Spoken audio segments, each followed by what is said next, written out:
Here is another clue at the end of this video to show how some people make up stories that sometimes is not accurate. The clue is at the end. There's been a story circulating for years about an incident behind the scenes of Enter the Dragon, a tale that has likely been heard by countless Bruce Lee fans. Let's cut to the chase and analyze it. Imagine a young man apparently perched on a wall with his friends, watching Bruce Lee spar with Bobo Paulo.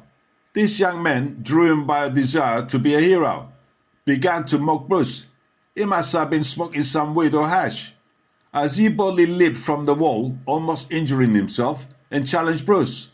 The friends on the wall found this amusing and burst into laughter. Bruce, unfazed, smiled and calmly questioned the young man's resolve or motive, and he was determined to prove his toughness, perhaps to gain respect among his gang. Bruce politely declined again, but the young punk assumed fighting stance, which infuriated Bruce.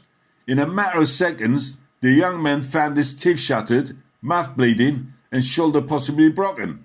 The whole episode unfolded so swiftly, so fast, that the young punk hardly registered the pain, possibly aided by smoking too much weed or opium.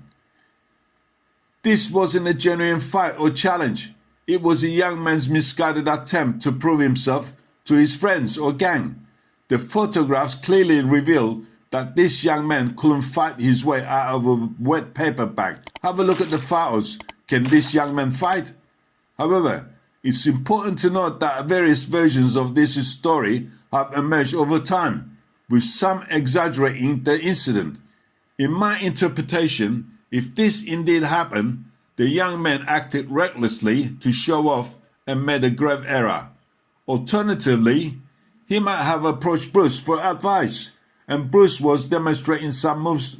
The key takeaway here is that some people use a few photos or exaggerated stories. It's essential to scrutinize such tales carefully and consider their authenticity, which some people on the YouTube now are taking few photos and making up a fictitious stories.